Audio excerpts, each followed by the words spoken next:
Meu filho riu e disse: "Você sempre foi um peso na nossa vida, mãe. Fique em casa neste Natal." Eu respondi: "Então vou parar de pagar as prestações da sua casa que estão no meu nome." A sala inteira congelou em silêncio. E ele perguntou: "Quais prestações?" Era véspera de Natal, 23 de dezembro de 2023, às 18h30 da noite, na casa da minha nora Bianca em Copacabana, na rua Barata Ribeiro, numa daquelas construções elegantes dos anos 90 que tem porteiro uniformizado e hall de mármore. A família toda estava reunida na sala de estar. Meu filho Luiz, de 32 anos, minha nora Bianca, de 29, meus 2 netinhos, Isabela, de 8 e Miguel, de 5 anos, e eu, Regina dos Santos, de 68 anos, aposentada do Banco do Brasil depois de 40 anos de serviço leal.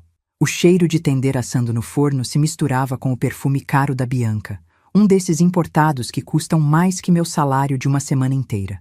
As luzes da árvore de Natal piscavam num ritmo hipnotizante, refletindo nos enfeites dourados que ela fazia questão de comprar todo ano nas lojas chiques de Ipanema. Os meninos brincavam no tapete persa, outro presente meu, diga-se de passagem, enquanto os adultos conversavam no sofá de couro italiano. Tudo começou quando Bianca, com aquele jeito superior dela, aquela postura de quem acha que nasceu em berço de ouro, anunciou os planos para o Réveillon. Ela estava sentada na poltrona principal, aquela de veludo azul que eu comprei para eles no ano passado, usando um vestido vermelho que custou mais de R$ 800. Eu sei porque vi a etiqueta quando ela esqueceu na sacola. Gente, este ano a gente vai passar o Réveillon na casa da minha família em Búzios, ela falou, mexendo no cabelo recém-pintado no salão, aqueles reflexos loiros que ela retoca a cada 2 meses. Vai ser na casa de praia da minha tia Sônia, aquela com piscina e churrasqueira na varanda. Vai ter fogos na praia, a família toda reunida. Ela fez uma pausa, me olhou com aquele sorriso falso que eu já conhecia tão bem e completou. Dona Regina, a senhora entende, né? É família mesmo, sangue do sangue. A senhora pode ficar tranquila aqui em casa, assistindo a Globo, fazendo sua ceinha. Senti meu coração apertar dentro do peito, como se alguém tivesse dado um nó. 40 anos criando esse menino sozinha, depois que o pai dele nos abandonou quando eu estava grávida de 6 meses. E agora eu era tratada como uma estranha. Mas engoli seco, respirei fundo, tentei manter a compostura. Afinal, era véspera de Natal. As crianças estavam ali. Mas o pior ainda estava por vir. Luiz, meu filho, meu único filho, sentado naquele sofá de couro que eu comprei para eles com o 13º do ano passado, deu uma risada. Não foi uma risadinha nervosa, não. Foi uma gargalhada debochada, daquelas que fazem a pessoa se sentir pequenininha. "É mãe", ele disse, esparramado no sofá que nem um adolescente malcriado. "Para de drama. Você sempre foi um peso na nossa vida mesmo. Fica em casa neste Natal, assiste suas novelas, faz sua comidinha. A gente precisa de um tempo para ser família, entende?" Bianca soltou uma risadinha maldosa e cobriu a boca com a mão, como se estivesse tentando esconder que estava achando graça da situação. Os netinhos pararam de brincar e ficaram olhando para mim com aqueles olhinhos confusos, sem entender direito o que estava acontecendo. E eu? Nossa, gente, eu senti uma raiva subir que nem fogo pelo peito, uma mistura de dor, indignação e revolta que quase me fez passar mal. As mãos começaram a tremer, o coração disparou. E eu senti aquele gosto amargo na boca que sempre vem quando a gente fica muito nervosa. 40 anos me matando de trabalhar, saindo de casa às 6 da manhã para pegar o ônibus lotado, aguentando o chefe grosseiro, guardando cada centavinho para dar uma vida boa para esse menino, e ele me chama de peso, na frente da nora e dos próprios filhos. Foi aí que uma calma estranha tomou conta de mim. Sabe aquela hora que a gente fica tão indignada que para de sentir qualquer coisa? Eu me levantei devagar da cadeira, arrumei minha blusa, olhei bem nos olhos do meu filho e falei, com uma voz que nem eu sabia que tinha.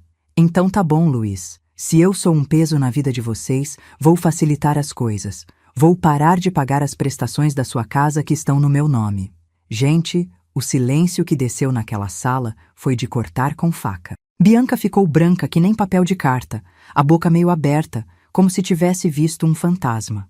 Miguel parou no meio da brincadeira com o carrinho. Isabela me olhou com aqueles olhos grandes, sem entender nada. E Luiz? Meu filho me olhou com aquela cara de quem acabou de acordar de um sonho, totalmente perdido. Que prestações, mãe? Nesse momento exato, eu percebi uma coisa que me gelou até os ossos. Meu próprio filho, meu único filho, não fazia a menor ideia de como tinha conseguido aquela casa linda de 3 quartos em Copacabana, com vista para a praia, avaliada em mais de R$ 1.200.000. Ele realmente achava que tinha conquistado tudo sozinho com o salário de analista de sistemas dele, que na época não passava de R$ 4.000. Meu coração disparou ainda mais. Minhas mãos tremeram tanto que tive que segurar na mesa de centro para não perder o equilíbrio. 40 anos de sacrifício, de abrir mão de tudo pela felicidade dele. E meu filho não sabia nem como tinha conquistado o teto onde criava os próprios filhos. Como assim que prestações, Luiz? Bianca perguntou, e pela primeira vez desde que eu a conhecia, ela parecia genuinamente preocupada, não superior. Olhei para os dois, para aqueles 2 adultos que viviam numa bolha de fantasia, e pensei, meu Deus, o que foi que eu criei? Mas o que eu ainda não sabia era que aquela véspera de Natal seria apenas o começo de uma descoberta que mudaria tudo para sempre. Se você já passou por alguma situação parecida com família, deixe seu comentário contando o que você faria no meu lugar. E me conta de onde você está assistindo. Quero saber se tem mais gente passando por isso. Brasil afora. Deixa eu voltar um pouco no tempo e contar como cheguei até aquele momento devastador na véspera de Natal. Porque vocês precisam entender que essa história não começou do nada. Foi uma construção lenta, de anos e anos de pequenos sinais que eu ignorei, achando que era só coisa da minha cabeça. Meu nome é Regina dos Santos, tenho 68 anos, sou viúva na prática desde os 28, quando o marido me largou grávida de 6 meses para viver com uma menina de 19 anos que ele conheceu no trabalho. Na época, eu trabalhava como escriturária no Banco do Brasil. Ganhava uma mixaria, morava num apartamentinho de 2 quartos em Botafogo, que meu pai me deixou de herança. Quando o Antônio me abandonou, assim, sem mais nem menos, deixou um bilhetinho na mesa da cozinha dizendo que encontrou o amor verdadeiro. Eu pensei que minha vida tinha acabado. Estava grávida, sozinha, com um salário que mal dava para me sustentar, quanto mais para criar uma criança. Mas sabe como é? Mulher brasileira não se entrega fácil. Criei coragem. Foquei no trabalho e na barriga que crescia. Durante 40 anos, cada real que sobrava do meu salário ia para o futuro do meu menino. Comecei como escriturária ganhando R$ 300, fiz cursos noturnos, me especializei e terminei minha carreira como gerente de contas especiais, ganhando R$ 8.500. Luiz nasceu dia 15 de março de 1991, às 2 da madrugada, na maternidade Praça 15. Eu tinha economizado durante toda a gravidez para pagar um plano de saúde particular, porque queria que ele nascesse com toda a dignidade do mundo. Lembro até hoje do primeiro choro dele, daquela carinha vermelha e enrugadinha, dos dedinhos pequeninhos que se agarraram no meu dedo. Desde pequeno, ele foi minha prioridade absoluta. Paguei escola particular, o Colégio São Vicente de Paulo, em Copacabana, que custava na época R$ 250 por mês. Era quase 1/3 do meu salário, mas eu fazia qualquer sacrifício. Enquanto as outras mães compravam roupas, eu comprava livros para ele. Enquanto elas iam ao salão, eu economizava para o curso de inglês do Luiz no CCAA. Mas já na adolescência, eu comecei a perceber uma coisa estranha. Ele esperava que tudo caísse do céu. Mãe, todos os meus amigos têm videogame, ele dizia aos 14 anos. E eu corria atrás, trabalhava hora extra, pegava empréstimo para comprar aquele Nintendo que custava R$ 500 na época. Mãe, preciso de tênis de marca para não passar vergonha na escola.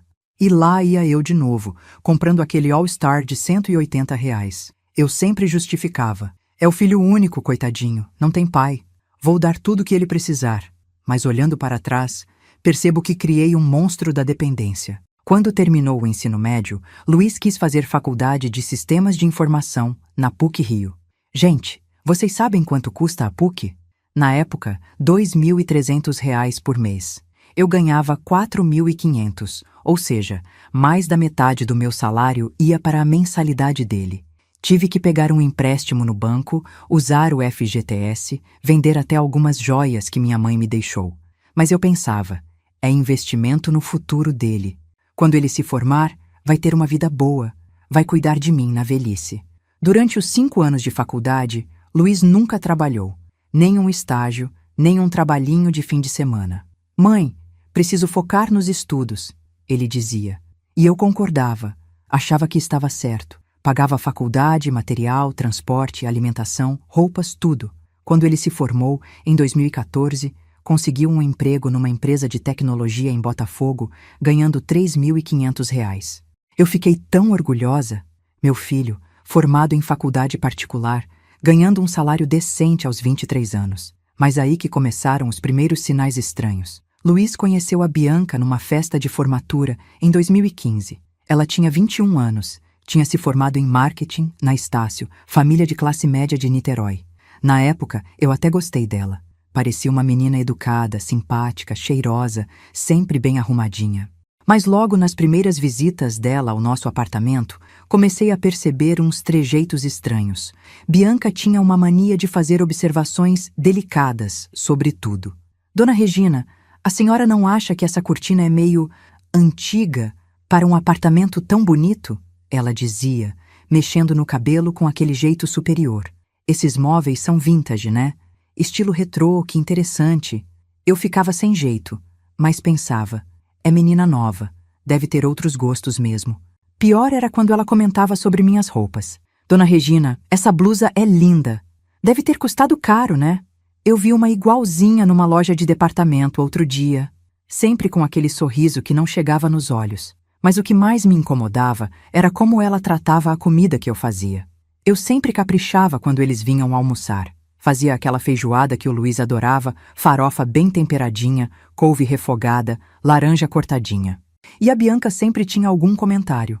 Nossa, que tempero forte! Vocês cariocas gostam de comida bem temperada mesmo, né? Ou então, eu estou tentando cortar carboidrato, Dona Regina. A senhora tem alguma saladinha?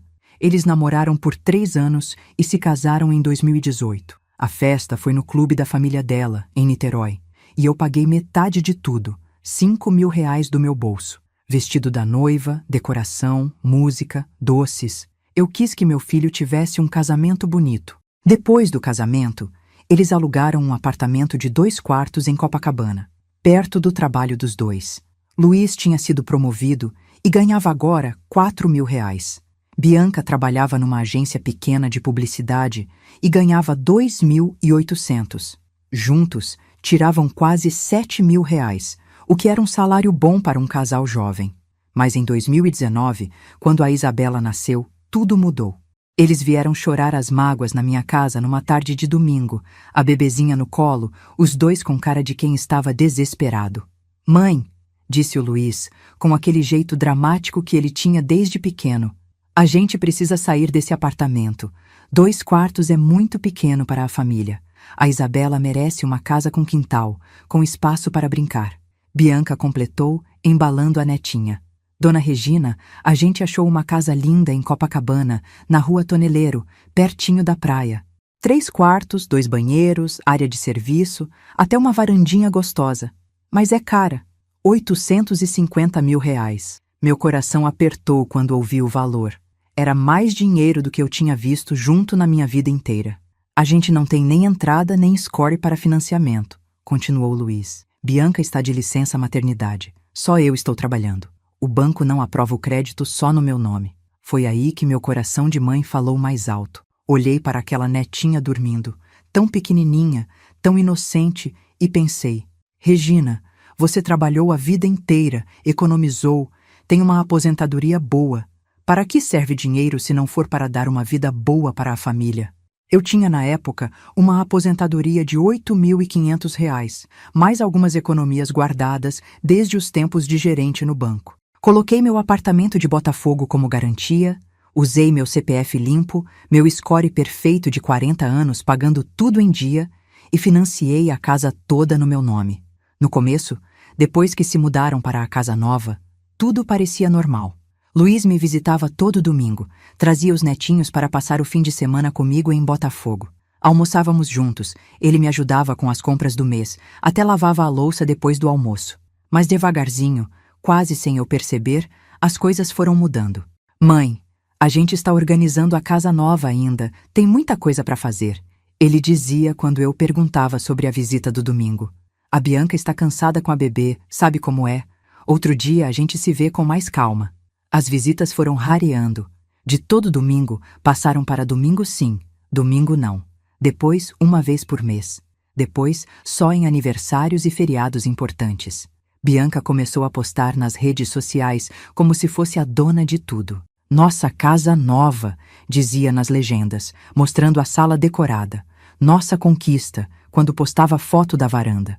Nosso sonho realizado, quando mostrava o quarto da Isabela todo arrumadinho. Em nenhuma foto, em nenhum post, em nenhuma legenda, ela mencionava que eu existia.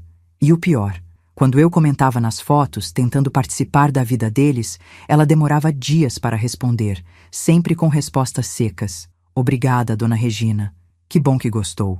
Mas o que eu ainda não sabia era que aquilo tudo era só o começo de um esquema muito mais elaborado do que eu jamais poderia imaginar. Quem aí já percebeu mudanças assim na família depois que melhorou de vida? Deixa seu comentário contando como foi. Quero saber se só acontece comigo ou se é mais comum do que parece. Foi em agosto de 2021, numa terça-feira quente e abafada, que comecei a suspeitar que alguma coisa estava muito errada. Eu tinha ido renovar o seguro do meu apartamento na corretora da dona Marlene, ali na rua Voluntários da Pátria, em Botafogo. Ela é uma senhora de uns 70 anos, dessas antigas, meio chatinha com papelada, mas honesta que só.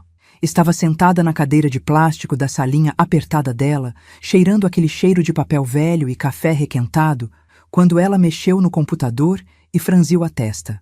Dona Regina, ela disse, ajeitando os óculos de grau grosso na ponta do nariz. Aqui no sistema está aparecendo que a senhora tem 2 propriedades registradas no seu nome.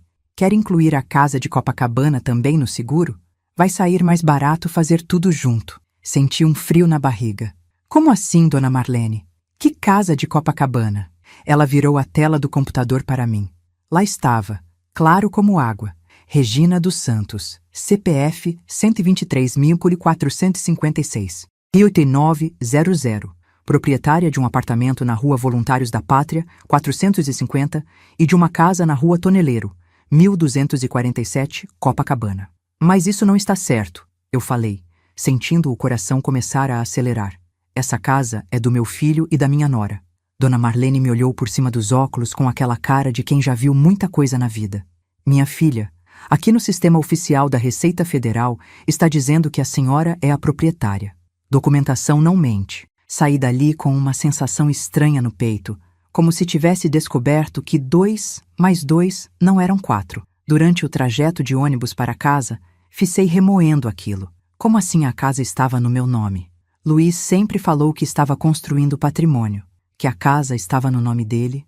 Na quinta-feira seguinte, não aguentei mais a curiosidade e fui ao treiro cartório de registro de imóveis do Rio de Janeiro, lá na Rua da Assembleia, no centro. Acordei cedo, tomei o ônibus das 7h30, enfrentei aquela fila quilométrica que sempre tem nos cartórios do Rio. O atendente, um rapaz novo de uns 25 anos, meio impaciente, pegou meus documentos e digitou alguma coisa no sistema. Depois de uns 10 minutos mexendo no computador, ele imprimiu uns papéis e me entregou. Aqui está, senhora. Certidão de propriedade atualizada. Peguei os papéis com as mãos tremendo e li devagar, palavra por palavra.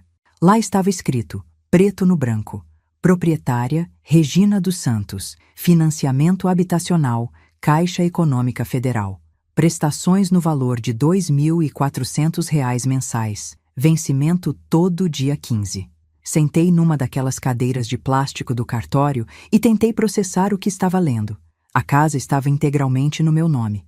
O financiamento inteiro era da minha responsabilidade. As prestações de R$ 2.400 saíam automaticamente da minha conta todo mês. Como é que eu não sabia disso? Como é que por 2 anos eu vinha pagando financiamento de casa sem saber?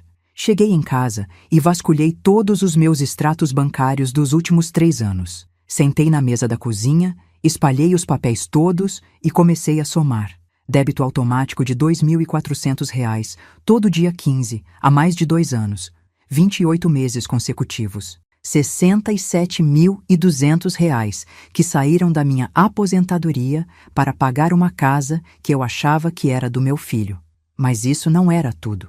Comecei a identificar outros débitos estranhos. Seguro residencial da casa, R$ 250 por mês. IPTU, R$ 470 por mês. Taxa de condomínio, R$ 320 por mês. Mais de R$ 1.000 mensais de despesas que eu nem sabia que estava pagando. Peguei o telefone e liguei para o banco. Depois de ficar 20 minutos naquela musiquinha irritante, consegui falar com uma atendente. Senhora Regina, esses débitos foram todos autorizados pela senhora pessoalmente, aqui na agência, em março de 2019. Tem a assinatura da senhora nos contratos. Março de 2019. Bem na época que Luiz e Bianca vieram com aquele papo de precisar da casa para a Isabela. Eu lembrava vagamente de ter assinado uns papéis, mas eles falaram que era só para facilitar o processo, que depois iam transferir tudo para o nome deles. A partir daí, comecei a prestar atenção nos gastos deles de uma forma que nunca tinha prestado antes. Quando ia visitá-los, as raras vezes que ainda era convidada, eu observava tudo com outros olhos. Na geladeira, sempre tinham produtos caros, queijos importados, vinhos de R$ 100 para cima, frutas fora de época. A Bianca usava produtos de beleza que custavam mais de R$ 300 o vidro. Eu via as embalagens no banheiro quando ia usar o toalete. As roupas das crianças eram todas de marca, Lílica Ripilica, Milon, Tip Top. Uma camiseta simples custava R$ 80. O tênis da Isabela era um All-Star original de R$ 240. Luiz tinha sido promovido e ganhava agora R$ 7.500. Bianca tinha voltado da licença maternidade e trabalhava numa agência de publicidade de médio porte em Ipanema, ganhando R$ 4.200. Total, R$ 11.700 líquidos por mês. Mas os gastos deles não batiam com essa renda. Carro novo todo ano. Sempre financiado, descobri depois. Restaurantes caros todo fim de semana. Viagens para Búzios, Petrópolis, até uma ida para Porto de Galinhas, que custou mais de R$ 8.000. Quando perguntei uma vez como conseguiam bancar tudo, Luiz me deu aquela resposta que hoje eu sei que era mentira. Ah, mãe, a gente se organiza bem, planeja os gastos, sabe? Bianca é ótima com planilhas. Em dezembro de 2021, estava arrumando a bolsa quando caiu um papel no chão. Era um extrato de cartão de crédito que tinha vindo pelo correio e que eu nem lembrava de ter aberto. Quando vi o valor da fatura, quase desmaiei. R$ 4.300. Liguei imediatamente para o banco. A atendente me explicou que eu tinha um cartão adicional em nome de Luiz Fernando dos Santos, meu filho, desde março de 2019. O limite do cartão era de R$ 8.000 e vinha sendo usado regularmente. Mas eu não autorizei cartão adicional para ninguém, protestei. Senhora, aqui consta que foi solicitado pela senhora na agência, com a presença do beneficiário. Tem assinatura da senhora na documentação. Mais uma vez, março de 2019. O mesmo mês da casa, dos débitos automáticos, de tudo. O mês que mudou minha vida financeira sem eu saber. Pedi para a atendente me mandar por e-mail o extrato detalhado dos últimos 12 meses. Gente, quando vi aquele arquivo, quase tive um treco. Luiz tinha gastado em 2021 mais de R$ 42.000 no meu cartão. Restaurantes caros. Zuca, Lazai, Olympe.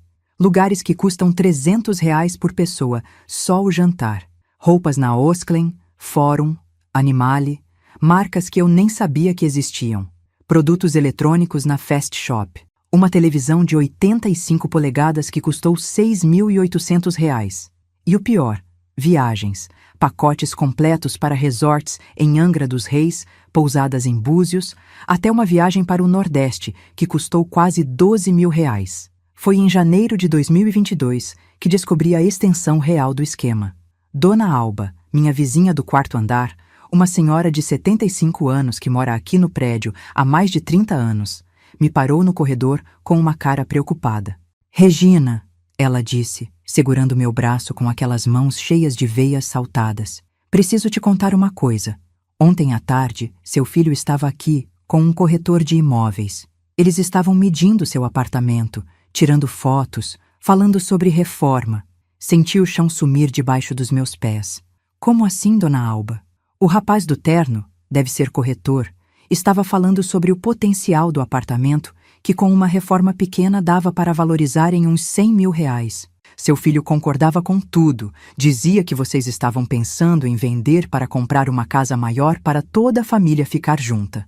Essa informação me deixou em pânico total.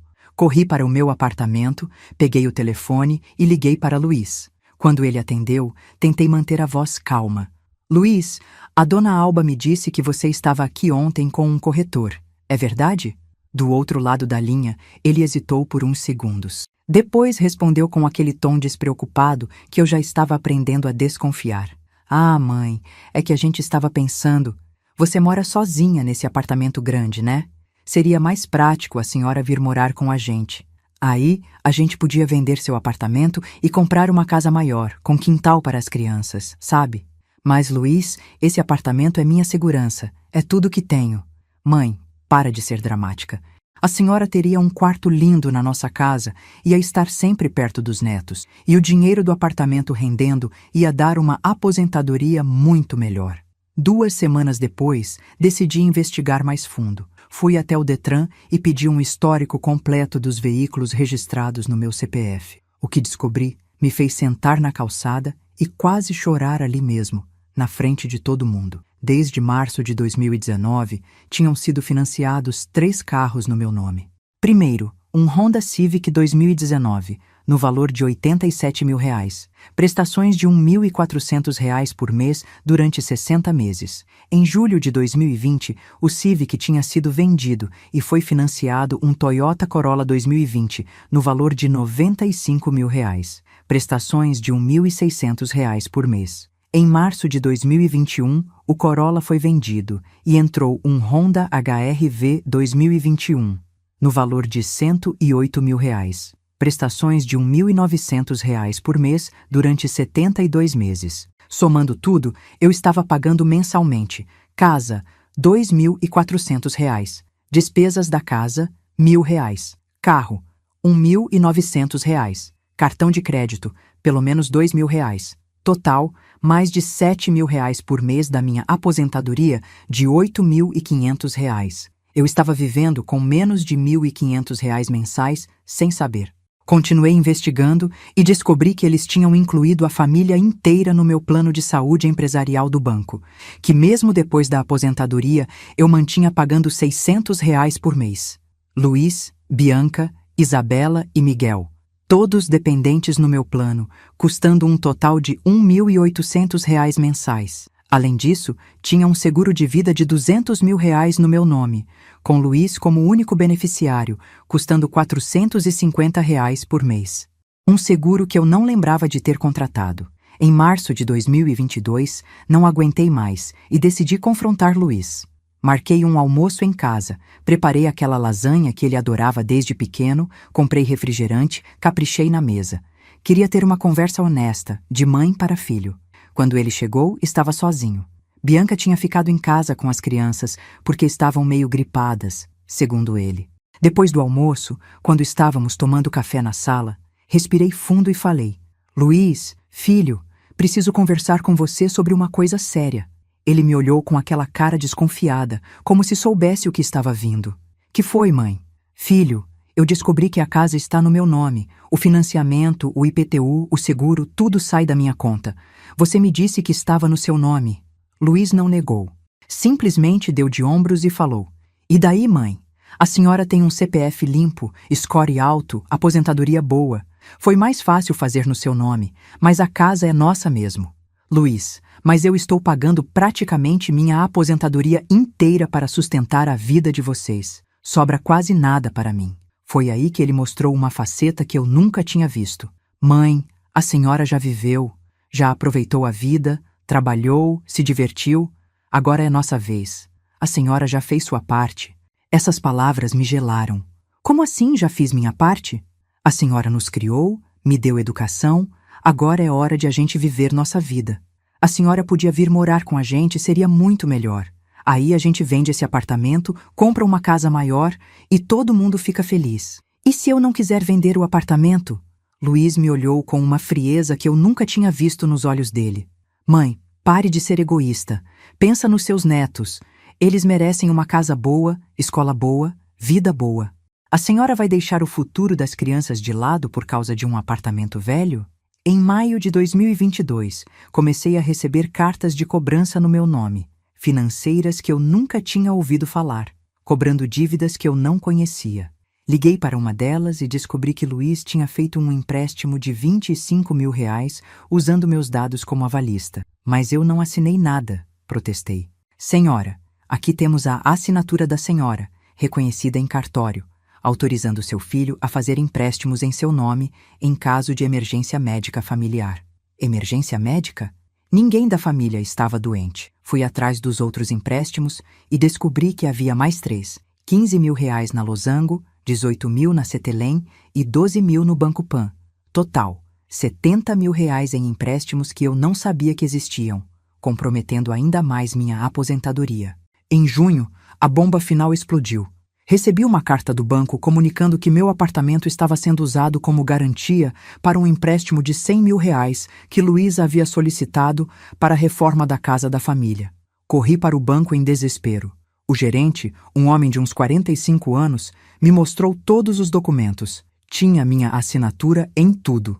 Procuração dando poderes para Luiz movimentar minha conta, usar meus bens como garantia, fazer empréstimos em meu nome. Senhora Regina, ele disse com tom compreensivo, pela nossa política, quando alguém dá procuração assim ampla para um filho, geralmente é porque tem algum problema de saúde, dificuldade para se locomover. Eu não tenho problema nenhum, gritei, sem conseguir controlar a voz. Foi aí que entendi a extensão completa do golpe. Eles tinham me feito assinar papéis ao longo de 3 anos, sempre com desculpas diferentes, sempre dizendo que era para facilitar, para agilizar, para não ter burocracia. E eu, confiando cegamente no meu filho, assinei tudo. Sentei com uma calculadora e somei tudo que descobri, saindo da minha aposentadoria mensalmente. Prestação da casa, R$ 2.400, IPTU, seguro e condomínio, R$ 1.020, prestação do carro, R$ 900, plano de saúde da família, R$ 1.800, seguro de vida, R$ 450, empréstimos, parcelas, R$ 1.200, cartão de crédito, média, R$ 2.000, total, R$ 10.770 mensais, minha aposentadoria, R$ 8.500, ou seja, eu estava no vermelho em mais de R$ 2.000 todo mês, comendo minhas economias de 40 anos de trabalho. Patrimônio comprometido. Casa em Copacabana, R$ 1.200 no meu nome, eu pagando. Apartamento em Botafogo, 650. R$ 000 usado como garantia. Dívidas em empréstimos, R$ 270 mil. Valor gasto no cartão de crédito em 3 anos, R$ 126 mil. Em 3 anos, sem saber, eu havia comprometido mais de R$ 2 milhões em patrimônio e dívidas para sustentar o padrão de vida de pessoas que me tratavam como peso morto. Foi numa noite de insônia, em junho de 2022, que tomei a decisão que mudaria tudo.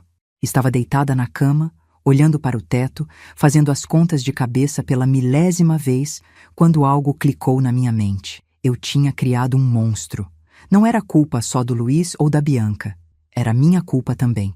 Por 40 anos, eu tinha ensinado para meu filho que ele podia ter tudo sem trabalhar para conquistar, que eu sempre estaria ali para resolver os problemas dele, que meu papel na vida era servir. Mas servir até quando? Até ficar na miséria? Até perder tudo que construí? Até morrer na pobreza depois de uma vida inteira de trabalho? Foi aí que decidi. Ia dar um ultimato, uma última chance para eles entenderem o que estavam fazendo comigo. Se não funcionasse, eu tomaria as medidas necessárias para me proteger. Mas o que eu ainda não sabia era que a resistência deles seria muito maior do que eu imaginava e que a batalha pela minha dignidade estava apenas começando. Quem aí já descobriu que estava sendo usado financeiramente pela própria família? Como vocês reagiram? Deixem nos comentários. Preciso saber que não estou sozinha nessa loucura. E me contem de que cidade vocês estão assistindo. Quero ver se esse tipo de situação acontece em todo o Brasil. Na segunda-feira seguinte àquela noite de insônia, acordei com uma determinação que eu não sentia há anos. Tomei meu café da manhã, me arrumei com capricho, pus aquela blusa azul marinho que sempre me dava sorte e saí para resolver minha vida. Primeira parada, o escritório do Dr. Mário Henrique Silva, meu advogado de confiança. Ele tinha cuidado da minha aposentadoria no banco e sempre foi um homem íntegro, desses que falam a verdade na cara, mesmo quando dói. O escritório dele fica na Rua da Quitanda, no centro do Rio, num desses prédios antigos que resistem ao tempo. Subi os 3 andares de escada. O elevador estava quebrado, como sempre, e encontrei Dr. Mário organizando uns processos na mesa cheia de papéis. Regina, ele disse, levantando da cadeira e me dando um abraço paternal. Que surpresa boa! Como você está?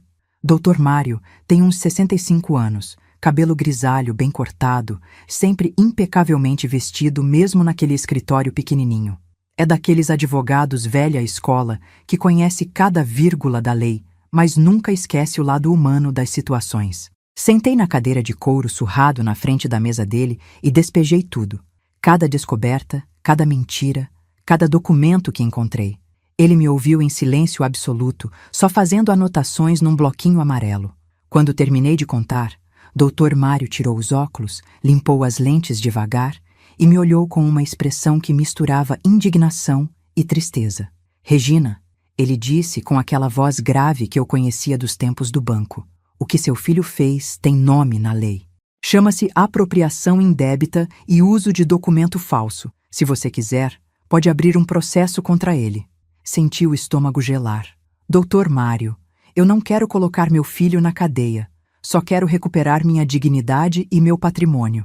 Entendo perfeitamente, mas preciso que você saiba seus direitos. Esta casa está no seu nome.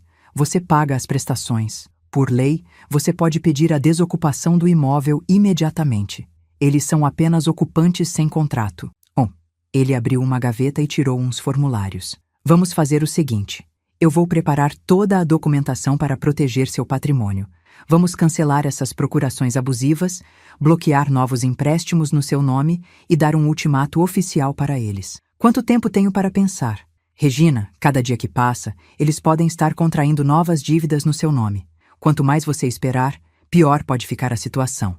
Saí do escritório do doutor Mário com uma pasta cheia de documentos e uma sensação estranha no peito, como se estivesse traindo meu próprio filho, mas ao mesmo tempo me protegendo de um estranho perigoso. Na quarta-feira, encontrei minha amiga Vera no shopping da Gávea, onde sempre nos encontrávamos para tomar um café e colocar a conversa em dia. Vera Lúcia Mendes, 71 anos, também aposentada do Banco do Brasil, viúva há 10 anos, sempre foi minha confidente nos momentos difíceis. Estávamos sentadas na praça de alimentação, tomando aquele café com leite condensado que ela adora, quando desabafei sobre tudo que tinha descoberto. Vera me ouviu com uma cara cada vez mais indignada, balançando a cabeça de um lado para o outro. Regina, ela disse batendo a colher na xícara com força. Para de ser boba. Esse menino está te usando descaradamente. Você criou um parasita. Vera nunca teve papas na língua. Perdeu o marido num acidente de carro e criou 2 filhas sozinha, sempre com muita dureza e disciplina. As filhas dela hoje são mulheres independentes, uma médica e outra engenheira, que visitam a mãe todo fim de semana e ajudam com as despesas da casa. Vera, mas ele é meu filho único. Se eu não cuidar dele, quem vai? Regina, escuta bem o que eu vou te dizer. Filho que presta, não precisa que a mãe se sacrifique assim. As minhas meninas ganham bem, têm suas vidas e ainda sobra para ajudar a velha aqui. Sabe por quê? Porque eu ensinei limites desde pequenas. Ela pegou minha mão por cima da mesa. Você tem que dar um basta nessa situação, senão vai morrer na miséria depois de uma vida inteira de trabalho. Mas e se eles me cortarem da vida deles? E se eu não ver mais os netinhos? Vera me olhou com aquela cara de quem já passou por muita coisa na vida. Minha filha, eles estão te chantageando emocionalmente, usando as crianças como moeda de troca. Isso não é amor, é manipulação. Na quinta-feira, encontrei Dona Alba no elevador. Ela estava voltando da farmácia com uma sacolinha de remédios, andando devagar com aquela bengala de madeira que usa desde a cirurgia no quadril. Regina, ela disse assim que entramos no elevador. Posso te fazer uma pergunta indiscreta? Claro, Dona Alba. Seu filho está com algum problema financeiro? Porque ontem à noite ele estava aqui de novo com aquele corretor e os dois estavam discutindo o valor de venda, prazo para entrega do apartamento. Senti o sangue ferver. Depois de tudo que conversamos, depois de eu ter deixado claro que não queria vender o apartamento, Luiz continuava com os planos às minhas costas. Dona Alba, a senhora pode me fazer um favor? Se eles aparecerem aqui de novo, pode me ligar no celular? Claro, minha filha. Mas cuidado, viu? Já vi muita história de família neste prédio. Quando o filho começa a querer vender casa da mãe sem ela saber, geralmente não acaba bem. Na sexta-feira, voltei ao escritório de Dr. Mário com todas as informações que tinha coletado. Ele estava me esperando com uma pilha de documentos organizados na mesa. Regina, preparei 3 estratégias diferentes. Você escolhe qual prefere seguir. Estratégia 1.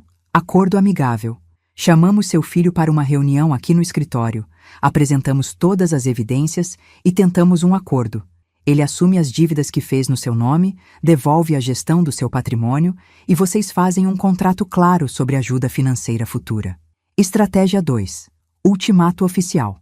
Enviamos uma notificação extrajudicial, dando 30 dias para ele regularizar a situação financeira, assumir as dívidas e devolver seus documentos. Se não cumprir, partimos para as medidas legais.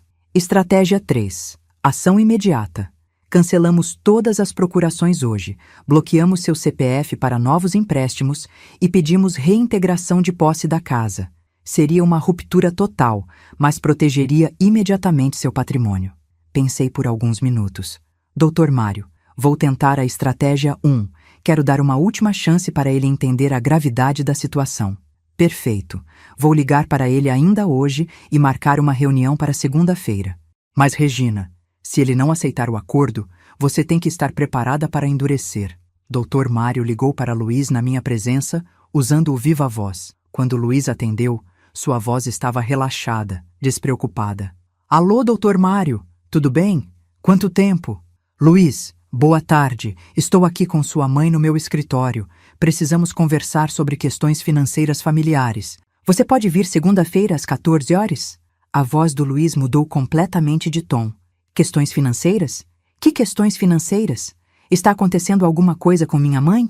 Nada que não possa ser resolvido numa conversa civilizada. Segunda-feira às 14 horas, pode ser? Posso sim, mas... Dr. Mário, posso perguntar do que se trata? Melhor conversarmos pessoalmente. Até segunda. Quando o Dr. Mário desligou, eu estava tremendo. Será que fiz a coisa certa? Regina, você está fazendo o que deveria ter feito há 3 anos, protegendo seu futuro. Durante o fim de semana, Dr. Mário e eu organizamos toda a documentação que seria apresentada a Luiz. Ele preparou uma pasta com extratos bancários mostrando todos os débitos automáticos, contratos de financiamento da casa no meu nome, histórico de veículos financiados no meu CPF, faturas de cartão de crédito com gastos detalhados, comprovantes de empréstimos feitos sem meu conhecimento, cálculo total do patrimônio comprometido. Regina, Dr. Mário disse enquanto organizávamos tudo. Quando seu filho vir isso tudo junto, de forma organizada, vai ser impossível negar ou minimizar. Ou ele assume a responsabilidade, ou fica claro que está agindo de má fé. No domingo, decidi fazer algo que estava evitando há semanas. Conversar honestamente com Isabela e Miguel sobre a situação. Não todos os detalhes, é claro, mas o suficiente para eles entenderem que a vovó estava passando por um momento difícil. Liguei para a casa deles e pedi para falar com as crianças. Bianca atendeu com aquele tom falso de sempre. Oi, dona Regina! As crianças estão brincando. Quer que eu chame? Quero sim, Bianca. Preciso falar com elas. Primeiro falei com a Isabela, que aos 8 anos já entende bastante coisa. Vovó, por que você não vem mais aqui em casa todo domingo? Filha, a vovó está resolvendo umas coisas importantes, mas eu amo muito vocês, tá? Independente do que aconteça, a vovó sempre vai amar vocês. Está tudo bem, vovó? Você parece triste. Estou resolvendo uns problemas de adulto, minha princesa. Mas logo tudo vai ficar bem. Depois falei com Miguel, que aos 5 anos fez uma pergunta que partiu meu coração. Vovó, papai falou que você está doente. É verdade? Não estou doente, meu amor. Quem disse isso? Papai falou para a mamãe que você anda meio confusa, que às vezes pessoas idosas ficam assim. Nesse momento, entendi que eles estavam preparando o terreno para me desacreditar. Se eu tomasse medidas drásticas, diriam que eu estava confusa, senil, não sabia mais o que estava fazendo. Na noite de domingo, liguei para Dr. Mário em casa, coisa que só fazia em emergências. Doutor, eles estão dizendo para as crianças que estou doente, confusa. Se eu confrontar eles amanhã e a coisa ficar feia, vão usar isso contra mim. Regina, por isso mesmo que precisamos da reunião aqui no escritório, com tudo documentado. Se tentarem questionar sua capacidade mental, temos provas de que você identificou sozinha um esquema financeiro complexo. Pessoa confusa não faz esse tipo de investigação. O senhor acha que vão aceitar o acordo? Sinceramente, acho que vão tentar negar tudo, minimizar e jogar a culpa em você. Pessoas que fazem esse tipo de coisa raramente assumem a responsabilidade facilmente. E se for assim, aí você vai saber que não tem mais filho. Tem um estranho que está usando seu amor maternal contra você. Essas palavras doeram, mas eu sabia que Dr. Mário estava certo. Era hora de descobrir se ainda restava alguma coisa do menino que criei, ou se ele tinha se transformado completamente numa pessoa que eu não reconhecia. Segunda-feira, 11 de julho de 2022. Acordei às 5h30, mesmo sem o despertador tocar. Tomei um banho demorado, escolhi minha roupa com cuidado, um conjunto azul marinho que sempre me dava confiança, e saí de casa às 13h para chegar com antecedência ao escritório. Dr. Mário me recebeu com um café fresquinho e um sorriso encorajador. Pronta para isso, Regina? Pronta não sei, mas necessário eu sei que é. Às 14h05, Luiz chegou. Entrou no escritório com aquele ar descontraído de sempre. Cumprimentou o doutor. Mário com tapinha nas costas. Me deu um beijinho no rosto, como se nada estivesse acontecendo. E aí, qual é a situação? Ele disse, sentando na cadeira com aquela pose relaxada que eu conhecia tão bem. Dr. Mário abriu a pasta de documentos na mesa e disse com voz firme: Luiz, sua mãe descobriu que você vem usando o CPF e o patrimônio dela para financiar seu padrão de vida há mais de 3 anos. Vamos conversar sobre como resolver isso. A expressão do Luiz mudou completamente. Por alguns segundos, vi nos olhos dele a mesma cara que ele fazia quando era pego em alguma mentira na adolescência. Mas o que aconteceu a seguir me mostrou que meu filho tinha se tornado alguém muito mais perigoso do que eu jamais imaginei. Pessoal, quem aí já precisou contratar advogado para se proteger da própria família? Como foi a coragem para dar esse passo?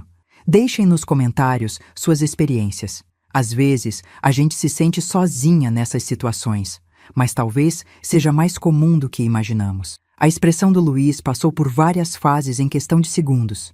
Surpresa, depois nervosismo, depois uma frieza que eu nunca tinha visto nos olhos dele.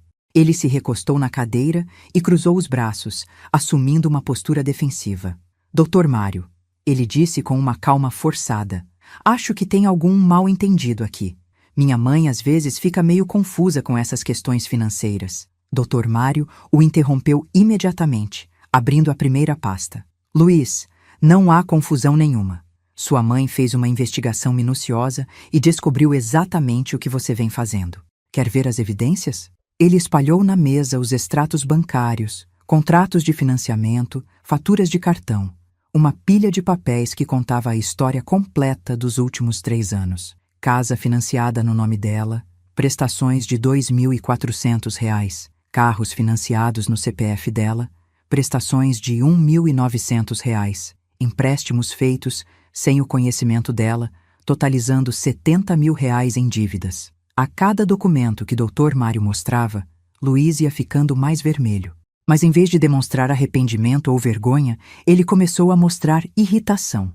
Peraí, ele disse levantando a voz pela primeira vez. Minha mãe autorizou tudo isso. Ela assinou todos os papéis. Luiz, eu falei sentindo minha voz tremer um pouco. Você me disse que era só para facilitar o processo, que depois ia transferir tudo para seu nome. Você mentiu para mim. Eu não menti nada. Eu só não expliquei todos os detalhes, porque a senhora não entende essas coisas financeiras complexas. Dr. Mário se inclinou para a frente. Luiz, sua mãe trabalhou 40 anos no Banco do Brasil. Ela entende perfeitamente de questões financeiras. O que ela não entende é como o filho dela pode usar isso contra ela. Luiz mudou de estratégia.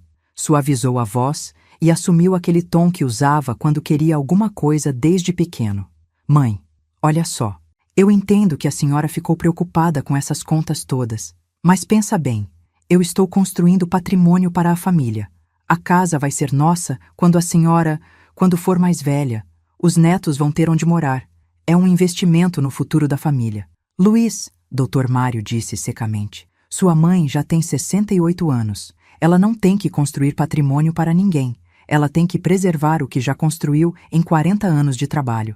Mas, Dr. Mário, família é isso. Um ajuda o outro. Minha mãe sempre me ajudou. Ajudar é uma coisa, eu interrompi, sentindo uma coragem que não sabia que tinha. Usar é outra. Você está gastando mais da minha aposentadoria do que eu ganho. Estou comendo minhas economias para sustentar a vida de vocês. A senhora está exagerando. Luiz! Dr. Mário bateu a mão na mesa, fazendo todos os papéis tremularem. Sua mãe está gastando R$ 10.700 por mês para sustentar vocês. A aposentadoria dela é de 8.500. Ela está no vermelho há 2 anos. Luiz ficou em silêncio por alguns segundos, processando os números. Quando falou novamente, foi com uma frieza que gelou meu sangue. E daí? Ela tem economias. Tem um apartamento que vale R$ 600.000. Não vai morrer de fome. E daí? Eu gritei, sem conseguir me conter. E daí que são minhas economias? E daí que é meu apartamento? E daí que eu trabalhei 40 anos para ter essa segurança? Foi nesse momento que Luiz mostrou quem realmente tinha se tornado. Ele se levantou da cadeira, caminhou até a janela e falou sem olhar para mim. Mãe, a senhora já viveu, já aproveitou, já trabalhou, já fez tudo o que queria fazer. Agora é nossa vez. A Bianca e eu estamos na melhor fase da vida, com filhos pequenos, precisando construir nosso futuro. Luiz, doutor. Mário disse com uma voz que cortava o ar. Você está dizendo que sua mãe não tem mais direito a uma vida digna porque já trabalhou? Estou dizendo que ela pode vir morar conosco, ajudar com as crianças e vender esse apartamento para investir no futuro da família. Seria muito mais inteligente. Senti como se tivesse levado um soco no estômago. Ajudar com as crianças? Você quer que eu vire babá das suas filhas depois de sustentar vocês com meu dinheiro? Não é babá, mãe. É ser avó presente. E outra coisa, a senhora sempre reclamou que se sentia sozinha. Morando conosco, ia estar sempre com a família. Luiz voltou para a cadeira e assumiu um tom que misturava ameaça com vitimização. Mãe, pensa bem no que a senhora está fazendo. Se a senhora me forçar a sair da casa, onde as crianças vão morar? Numa casa alugada qualquer? As meninas vão ter que mudar de escola, sair do bairro onde tem amigos. Luiz, eu disse, sentindo lágrimas queimando os olhos. Você está me chantageando com os meus próprios netos? Não é chantagem, é realidade. E outra coisa, se a senhora fizer isso, vai ficar sem ver as crianças. A Bianca já está muito magoada com essa situação toda. Ela acha que a senhora está sendo egoísta. Dr. Mário se levantou da cadeira, claramente indignado. Luiz, isso é coação. Você está ameaçando cortar o contato da sua mãe com os netos se ela não continuar sustentando vocês. Não é ameaça, Dr. Mário. É consequência natural. Se minha mãe destruir nossa família, como que as crianças vão entender? Elas vão ver a avó como a pessoa que tirou elas de casa. Dr. Mário abriu outra pasta. Já que você quer jogar duro, Luiz, vamos falar sobre todas as suas atividades. Sua mãe também descobriu que você está tentando vender o apartamento dela às escondidas. Luiz ficou pálido. Isso não é verdade. Dona Alba, vizinha do quarto andar, flagrou você com o corretor avaliando o apartamento da sua mãe 2 vezes. Você disse ao corretor que estavam planejando vender para comprar casa maior para a família. Eu só estava explorando opções. Explorando opções de vender a casa da sua mãe sem ela saber? Eu perguntei, sentindo uma mistura de dor e indignação que quase me fez vomitar. Mãe, a senhora podia ter uma vida muito melhor morando conosco. Esse apartamento é grande demais para uma pessoa só. Dr. Mário continuou. E tem mais, Luiz. Sua mãe descobriu que você fez ela assinar uma procuração que te dá poderes para usar o apartamento como garantia de empréstimos. Você já usou esse poder para pegar R$ 100.000 emprestados. Esse empréstimo foi para reformar a casa, para melhorar o patrimônio. Que patrimônio, Luiz? Eu explodi. A casa está no meu nome. O dinheiro saiu do meu CPF. Você está reformando casa que não é sua com dinheiro que não é seu. Luiz mudou novamente de estratégia. Agora, assumiu o papel de vítima incompreendida.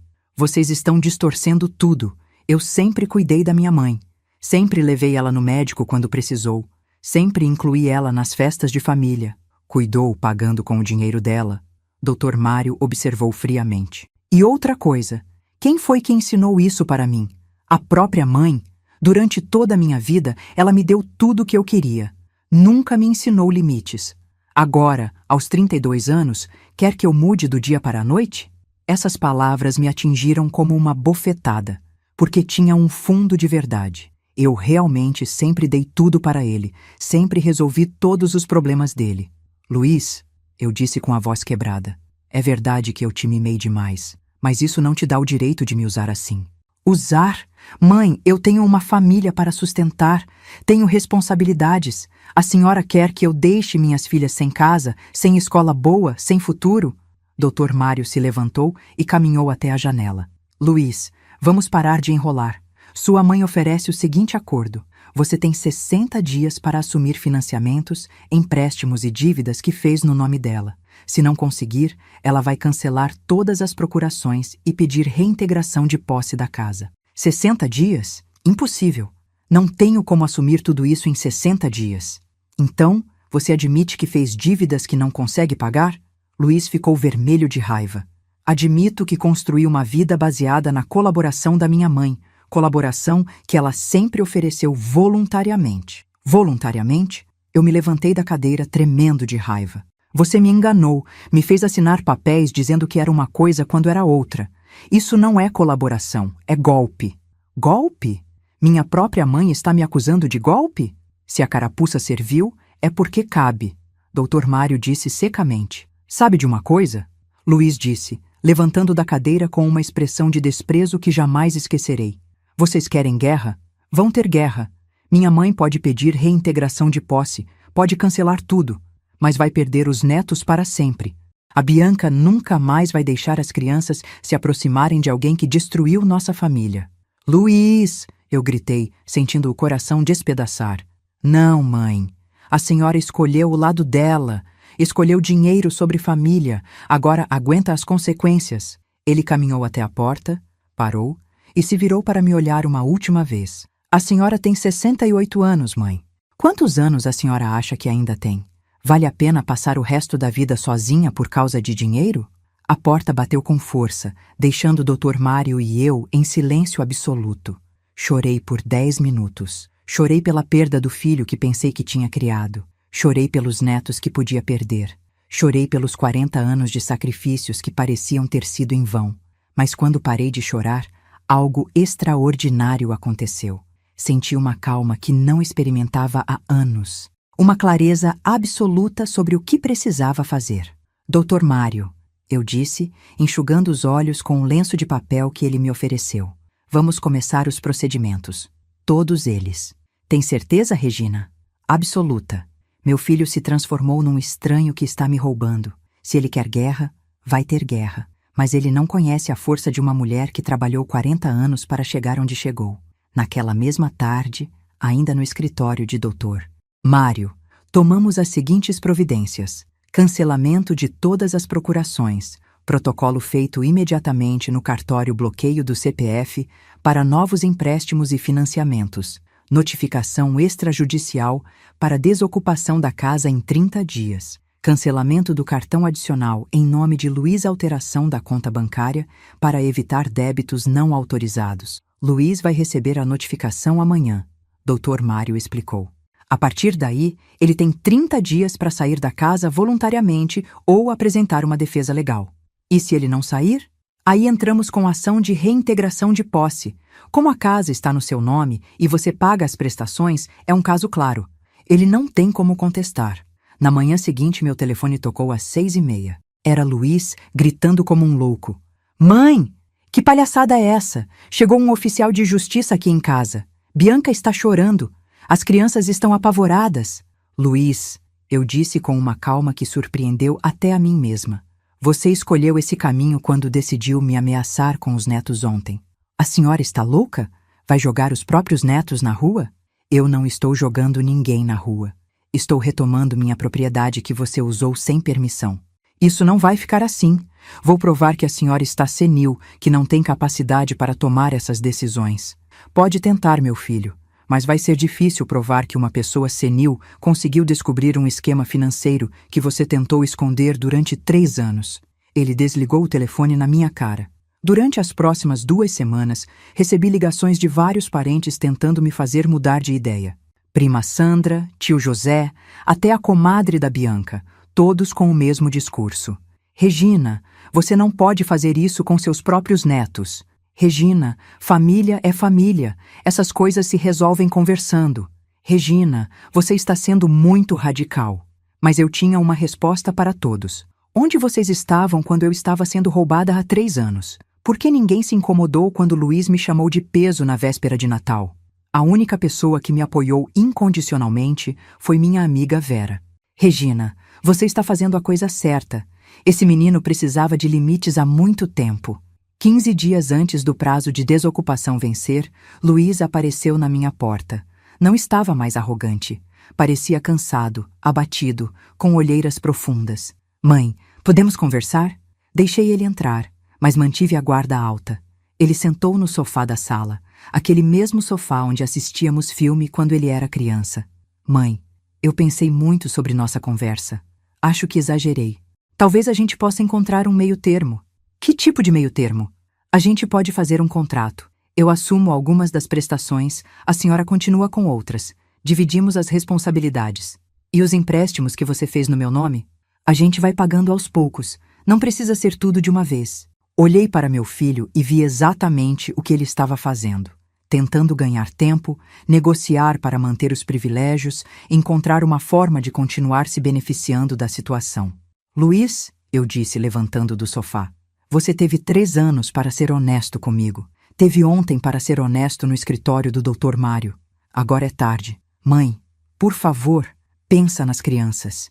Eu estou pensando nas crianças. Estou pensando que elas merecem um pai que trabalhe para sustentar a família, não um pai que usa a avó. Luiz tentou mais uma carta. Mãe, se a senhora fizer isso, eu vou contar para todo mundo que a senhora ficou senil.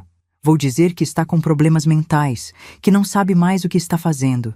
Foi nesse momento que entendi que havia perdido meu filho completamente. O menino que criei jamais me ameaçaria destruir minha reputação. Pode contar, Luiz. Mas vai ser interessante explicar como uma pessoa senil conseguiu descobrir todos os seus esquemas, contratar um advogado e organizar toda a documentação necessária para se proteger. Ele saiu da minha casa batendo a porta. No último dia do prazo, Luiz e Bianca saíram da casa. Não houve drama público, não houve gritaria.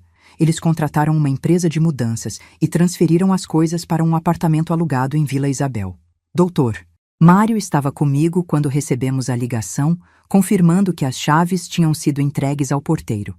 Acabou, Regina. A casa é sua novamente. Mas eu não senti vitória. Senti um vazio imenso no peito. Nos primeiros meses após retomar a casa, pensei em vendê-la. Era grande demais para mim e trazia memórias dolorosas. Mas Vera me deu um conselho precioso. Regina, não toma decisões importantes quando você ainda está machucada. Espera a poeira baixar. Decidi alugar a casa e usar o dinheiro para complementar minha aposentadoria. Consegui um aluguel de R$ 4.000 por mês, dinheiro que fez toda a diferença na minha qualidade de vida. Com a situação financeira estabilizada, pude voltar a viajar, fazer cursos, cuidar melhor da saúde. Descobri que aos 68 anos ainda tinha muito vida pela frente. 8 meses depois da desocupação, recebo uma ligação inesperada. Era Isabela. Vovó? É você? Meu coração quase parou. Oi, minha princesa. Como você conseguiu meu número? Peguei no celular do papai. Vovó, eu quero te ver. Você pode vir me buscar na escola? Filha, eu preciso falar com seus pais primeiro. Vovó, eu já tenho 9 anos. Eu entendo as coisas. Papai disse que você ficou brava com ele e por isso a gente não te vê mais. Mas eu quero te ver. Naquela tarde, esperei Isabela na porta da escola. Quando ela me viu, correu e me deu um abraço que durou 5 minutos. Por que você sumiu, vovó? Não sumi, minha filha.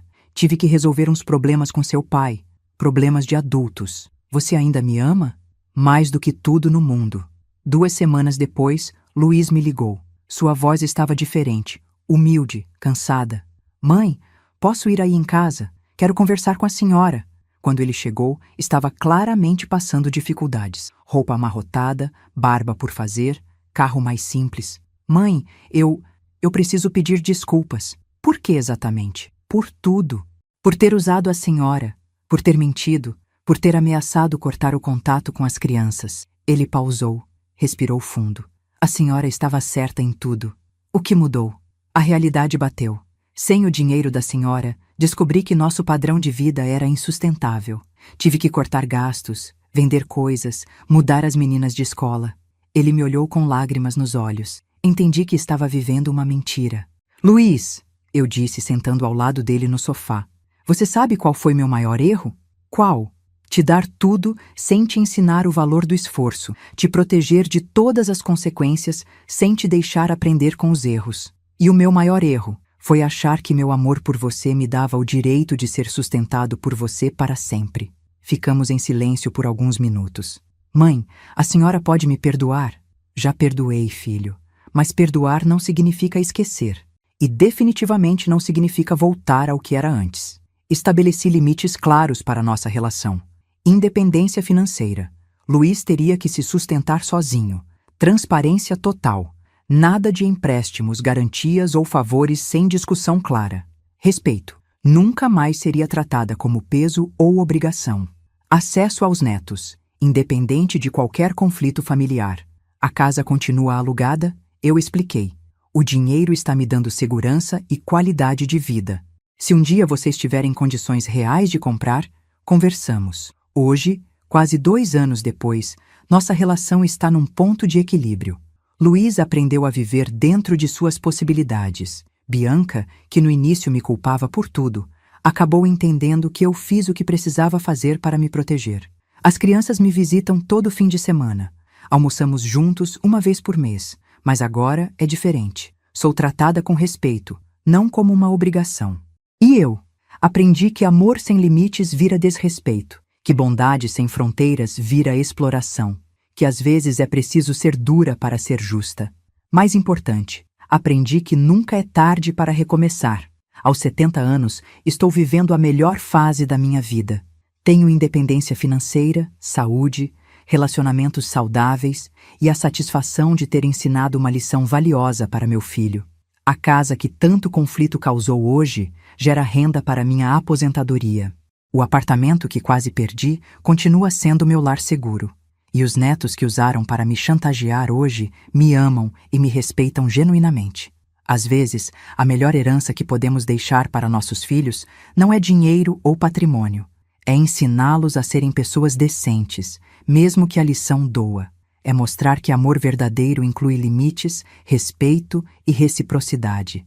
Luiz hoje é um homem melhor do que era há 2 anos. Mais responsável, mais maduro, mais grato. E, ironicamente, nossa relação está mais forte agora do que quando ele dependia financeiramente de mim. Como disse minha amiga Vera, Regina, você não perdeu um filho parasita, você recuperou um filho homem. E sabe de uma coisa? Ela estava completamente certa. Se essa história tocou seu coração, se você já passou por algo parecido ou conhece alguém que viveu situação similar, deixe seu comentário contando de onde você está assistindo e o que sentiu. Compartilhe este vídeo com alguém que precisa ouvir essa mensagem de que nunca é tarde para recuperar nossa dignidade. Se inscreva no canal para mais histórias reais de superação e força feminina. E assista agora a próxima história que está passando na sua tela. Tenho certeza que vai te emocionar tanto quanto essa.